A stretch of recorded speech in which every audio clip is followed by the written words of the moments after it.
प्रथम दिवस में हम सब ने हनुमान जी के अवतार के लिए चर्चा की कि हनुमान जी के अवतार के कारण कितने हैं। 6 कारणों पर हम सब ने चर्चा की, पर जिस सूत्र के साथ कथा शुरू प्रारंभ की है वो बड़ा अनूठा सूत्र है। जय हनुमान ज्ञान गुण सागर, जय कपीस तिहु लोक उजागर। जहां हम बैठे ये त्रिवेणी है और त्रिवेणी में 3 नदियों का संगम है और हमारे हनुमान जी भी तीनों लोकों के उजागर हैं, तीनों लोकों में पहुंचने की क्षमता रखते हैं। हमारे हनुमान जी भी त्रिकालज्ञ हैं। हमारे हनुमान जी भी केवल तीनों लोकों में पहुंचते नहीं, त्रिकालज्ञ नहीं, एक बात और है हमारे हनुमान जी में। बोले क्या? बोले हनुमान जी अपने त्रियताप निवारक हैं, त्रियताप निवारक भी। धन्य है हनुमान जी। इसलिए राम जी के प्रकट होने के पूर्व में हनुमान जी की चर्चा जरूरी।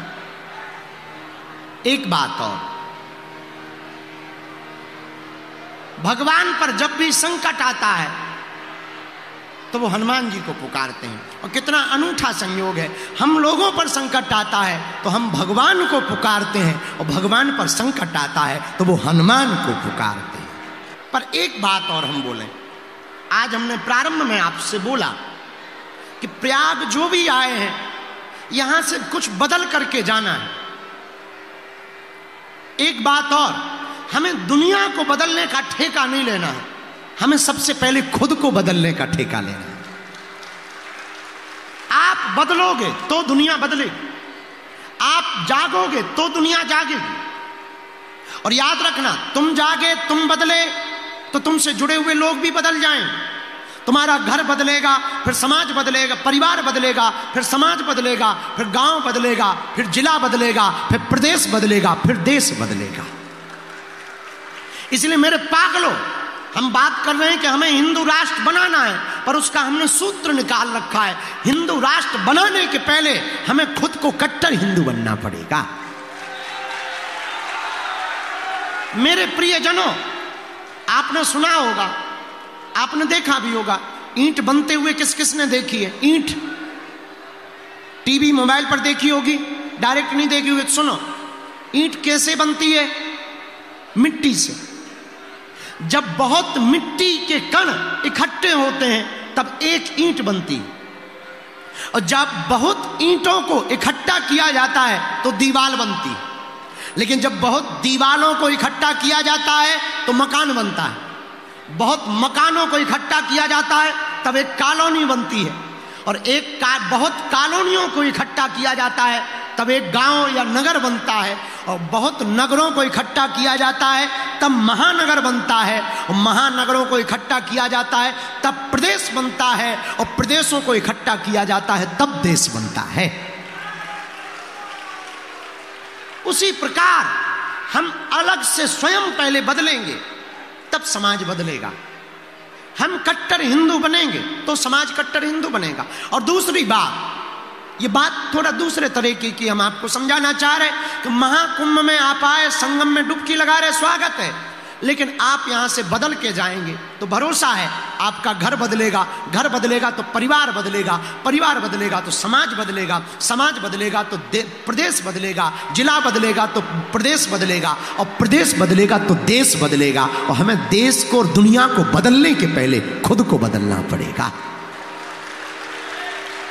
तो महाकुंभ की डुबकी में एक बात का ध्यान रखना है, हमें यह नहीं देखना है कि अव्यवस्था क्या है, हमें यह देखना है आस्था हमारी क्या है।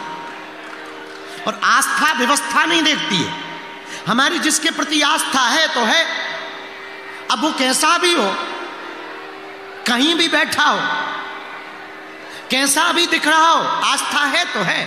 हमारी महाकुंभ में आस्था है तो है, अब व्यवस्था कैसी है ये भगवान जाने। और हमें अगर व्यवस्था ही भोगना है, तुम्हें अगर व्यवस्था ही भोगनी है तो जाओ 5 स्टार होटल।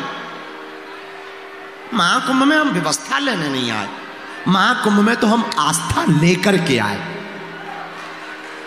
तीसरी बात, इस महाकुंभ में जो भी स्नान करें तो एक दो चीज का दान जरूर करें। और जरूरी नहीं है तुम दान धन का करो, नहीं, अपने अवगुणों का भी दान कर सकते हो।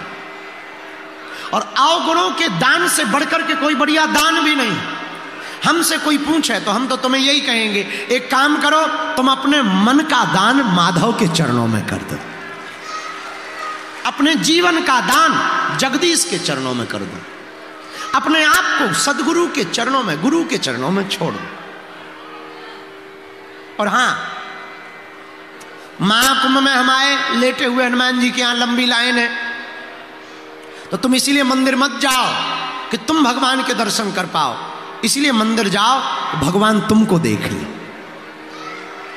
तुम भले ही भगवान को ना देख पाओ, पर भगवान तुमको देख लेंगे तो जीवन बदल जाएगा।